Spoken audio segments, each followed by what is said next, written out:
as much as you have been a steward and a champion of people's rights in the continent and otherwise, the people of Taiwan also are people who are suffering under the boot of China. And you have this policy.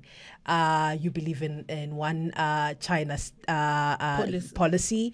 And your GNU partners, for instance, the DA believes that Taiwan should enjoy its sovereignty. Recently, we've heard reports that you are actually looking at downgrading Taiwan here in South Africa. What is that all about? Yes, the ANC supports the One China policy. We fought against Bantustans and fragmentation of a nation. The origin of Taiwan, we know that it was again designed to create a Bantustan that will be convenient to undermine what is called a republic. We remember we as the ANC, we embrace the idea of a republic because we understand what a republic is. So we are the last to be accused because we will not support what the DA wants to take the people of China back to a Bantustan system of a Transkei, of a Ciskei, of a Buputatswana, and so on. It can't be. However, just as you have trade and commercial portions in any country, you can have Taiwan being afforded an opportunity to have an office for trade relations and stuff here. And remember, your trade and commerce institutions in South Africa are not based in Tshwane. They are here in Johannesburg, some are in Durban, I wish somewhere in Krugersdorp. Anyway. But that's what we must do. There must just be, we must respect any means that seek not to fragment a nation. And the issue of Taiwan has to do with that. It's a totally Bantustan system, separate development, making it to look like it is a nation. How do you define a nation state? Totally, Taiwan doesn't fit there. What is happening there is because, again, it's another form of colonization. Will we agree in South Africa tomorrow when we are told there's a Republic of KwaZulu-Natal? Soze. They're trying it in the Western Cape. We can't. We can't, because that on its own undermines nation states. That on its own undermines national identity. Of course, you can have cultural diversity. That's why we talk of unity in diversity. That's what must be the case. So no one in her sober mind of building a better world can want to hoard a system that undermines sovereignty, a system that undermines nationhood, and want to do this. Remember, the DA is racist. Remember, the DA has got serious hangovers of separate development. See what they do in the Western Cape. See what they want to do about the constitution in the Western Cape. It's just because we have a bigger responsibility as the ANC, bigger than any other party in this country, to carry South Africans along. But if there's one most dangerous racist organization in this country, it's the DA that seeks separate development. The noise they're making about Taiwan, even with our other parties, it's not only the DA in the GNU that has raised the issue of Taiwan. But the beauty of it is that in the statement of intent, it has been clear that the issue of foreign policy, the issue of security, rests with the president. The constitution can't actually be tampered with. The rule of law can't be tampered with. And therefore, to continue having any party in the GNU having a relationship with the Taiwanese, it's okay. But you can't then make a South African government that has actually said we remain a republic. A South Africa that said we want to do away with Bantustan systems. A South Africa that said no to segregation and separate development. You want, again, in the blip of what is the People's Republic of China, want to create a colony that you want to colonize from here. From here. With your own other masters in the world. It can't be. So the ANC, it's in our DNA that any form of separate development, any form of segregation, we can't actually identify with. And that's the story about Taiwan. And we agree with what... Actually, it's overdue, that thing of removing Taiwan from Taiwan. I want to finish off just 2-3 questions, ma'am, around the ANC and the state of the organization. Obviously, you roll your eyes. Obviously, you're going into this NEC, this very important NEC. Well, you'll be discussing the state of the organization. And some of us have been talking about disbandments for quite some time. And you've been saying the other, we've been saying the other. What is the postmortem that you will be presenting to the NEC? If you can just take us to your confidence in terms of the elections and the state of the organization as it exists. Yeah, I'm taking you into confidence. I'm not leaking. Everybody knows. We were the first to say we have suffered a strategic setback. What does that mean? Never had we assumed that the ANC can get less than 50% of the votes. Secondly, we have suffered a strategic setback because the organization itself is not in the best of its health conditions. Our structures are not doing what is expected of the ANC branch. Our leaders are not doing what is expected of an ANC leader, other than being in government, being a councillor, an MP, an MPL, and a minister, a mayor and stuff.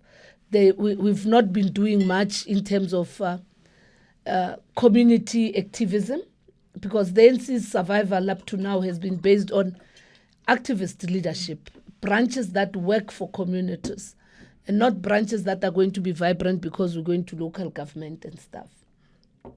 We've also acknowledged that we're not in the best of what the ANC is supposed to be doing, because our performance in government has also not been as expected.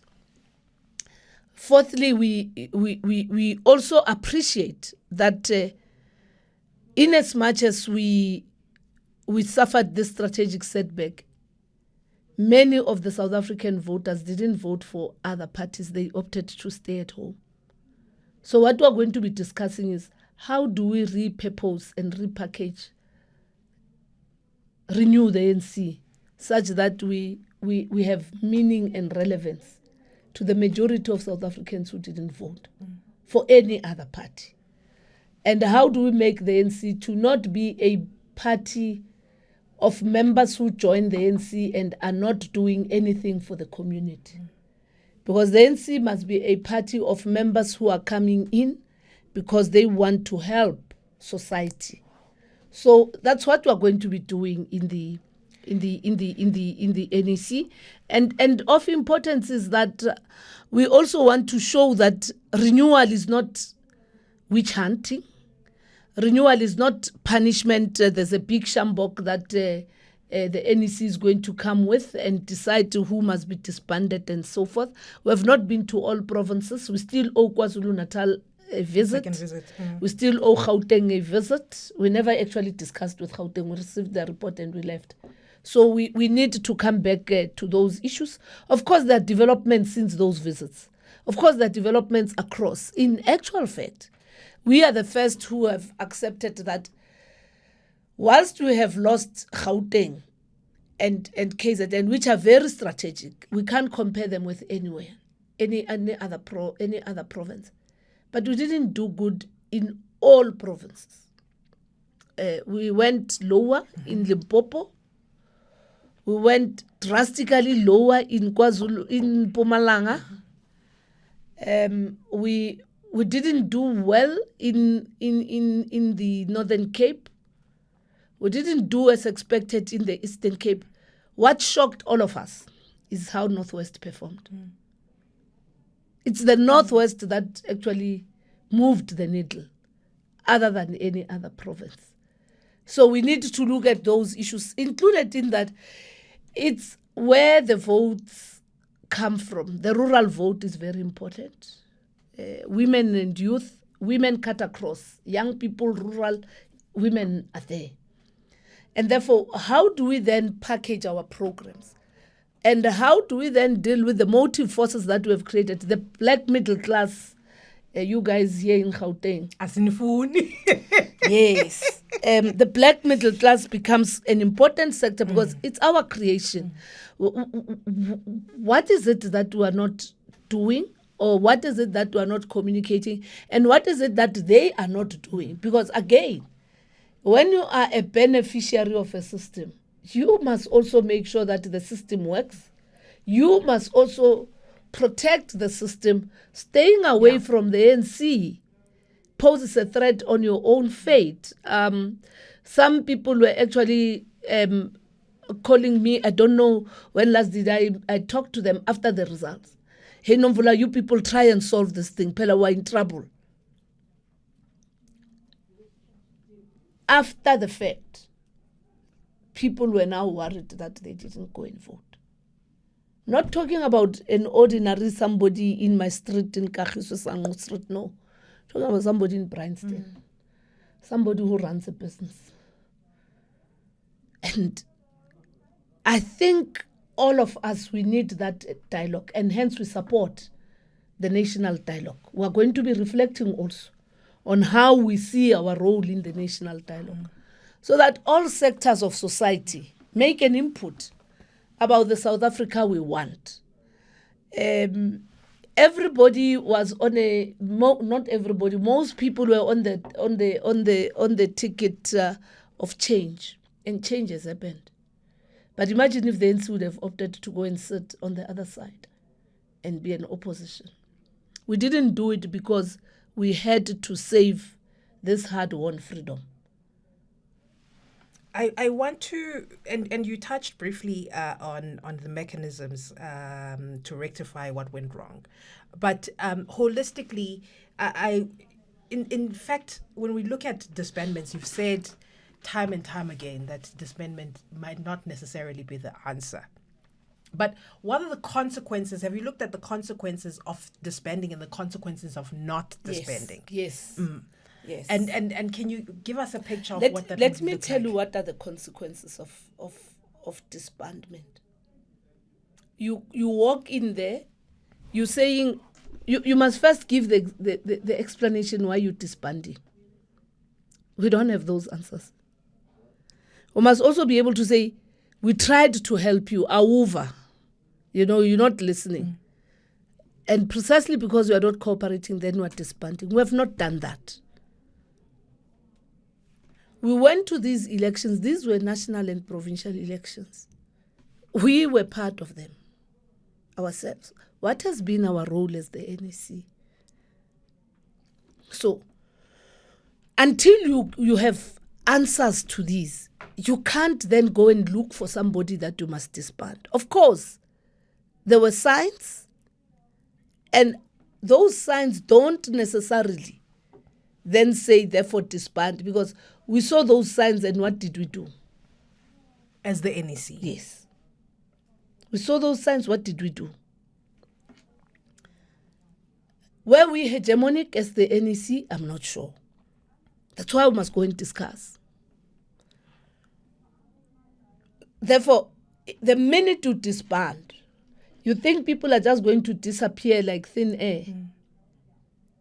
And you disband everybody. You don't know who is going to be hurt because he or she has played a part.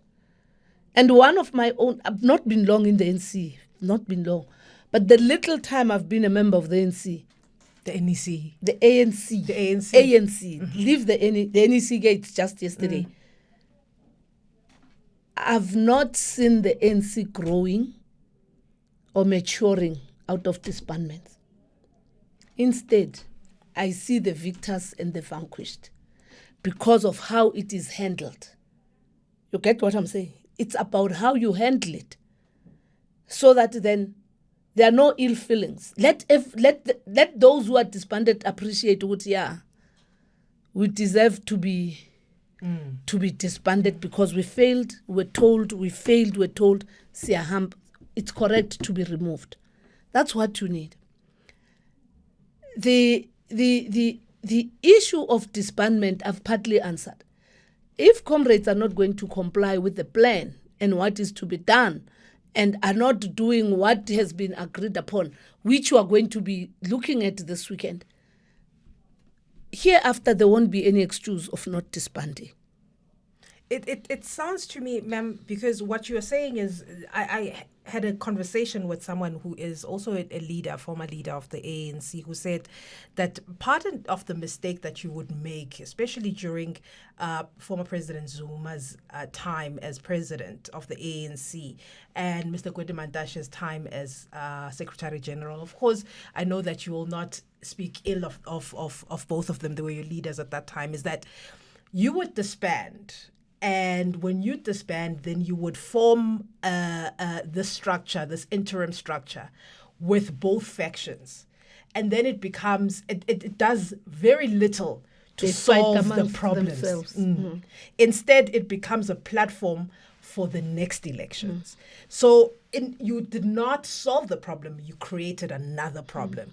And I would imagine that's part and parcel of what you are trying to avoid as well. But what I want to ask you is, and perhaps can you react to what I'm saying, but when I want to end off by asking, given what you've seen of KZN, ma'am, some people have said that you need someone who can be go toe-to-toe with former President Jacob Zuma. The reality is KZN, in its nature, whether you want to admit it or not, and I think you would, is that there is that a belief by the people there that and that's what he represented, because there was no king. May his soul rest in peace. And Shenge as well. And then he represented that eldership, which is why he remains being called Baba. And you didn't have that. You didn't have that during the election period as well, the campaigning period. And maybe that is where your fault is that you had this array. There's a capacity. You do have capacity of elders, Mamu NTZ, Ubabu Uzweli, Mkiza, and so forth. But they were not utilized. Mike Mabuyako, they were not utilized to the optimum to allow you to work. And maybe but I want you to reflect on, maybe that is where you failed, is that you didn't really assess whether KZN structures were optimally using those figures. But also, looking at what it is now, KZN as it is now, do you think you can claw back? Because you haven't been able to, you don't work well as an opposition. Yeah, you are right. The thing that I agree with you is that every case must be dealt with on the basis of the conditions. And what the internal processes are. You referred to the era of Gwede and Jacob Zuma. I was disbanded during the era of Thabo Mbeki. We were called to a meeting. We were asked Nilwela Ntoni, Abo Mathole Motshekga, Abo Mondli that side, Abo Paul Mashatile, Abo Nomvula this side, Sicelo and them, Angie Motshekga that side. We were disbanded in less than 4 hours, just called to Shell House, and thereafter we're told that we must be disbanded. Tick exercise. Pelile. And we were paraded across the province, and we were put there for 2 years. 2 years in the freezer, and we were made to go and work in our branches. And precisely because many of us remained activists and were not just active in the ANC, we continued our work in communities and stuff.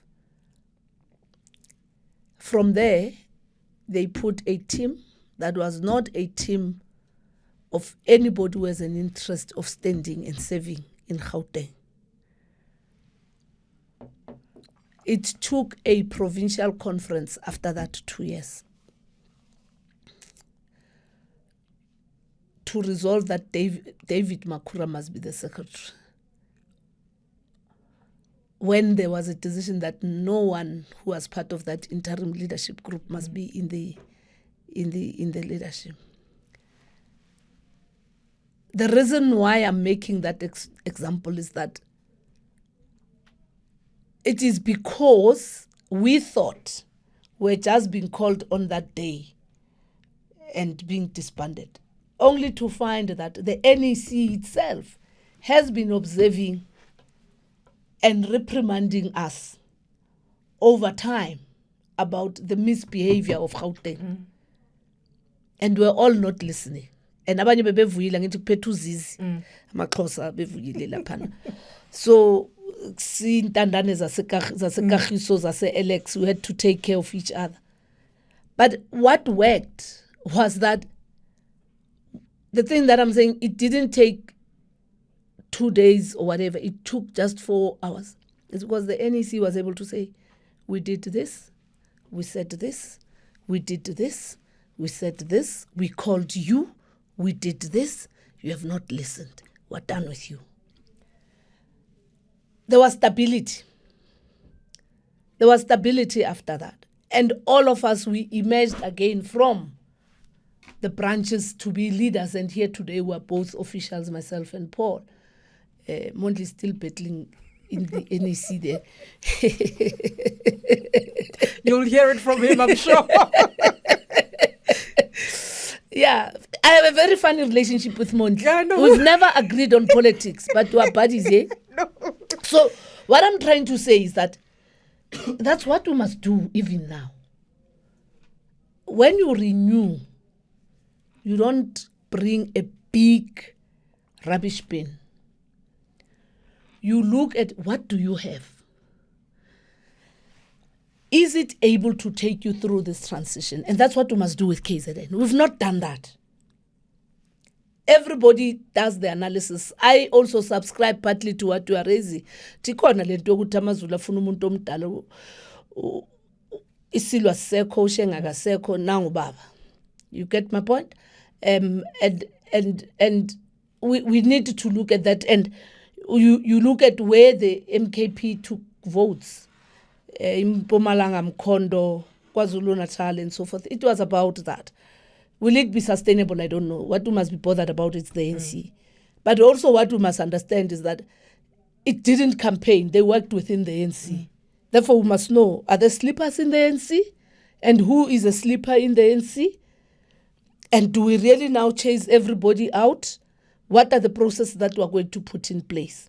So it is those things. And I think, and I know you people are going to be like bees there in Birchwood, wanting to hear whether we disbanded or not. I'm saying the best experience of disbandment was when I was disbanded. And I lived with it. And I support it even today because I can attest how it was managed. It was not just chup, go. We were called on the last to say, we came to you, we did this, we ran this, we gave you these tasks. We will even fight over minutes. And NEC members will take us through. The NWC will come. Thabo Mbeki will come to Gauteng. All of them.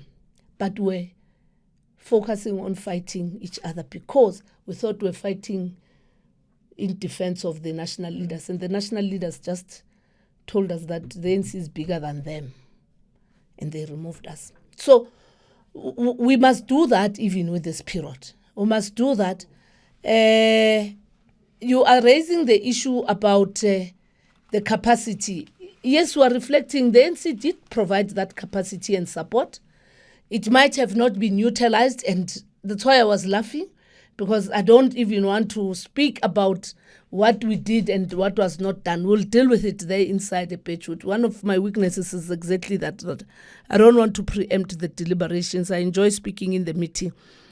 we can come back, and we will disband when all else has failed. Organizational discipline is very important, and that organizational discipline must be very consistent, and it must be something that also accommodates self-correction. Self-correction is very important compared to rejection of people. You don't first get excited by saying, "Sizawuxotha abantu." You don't.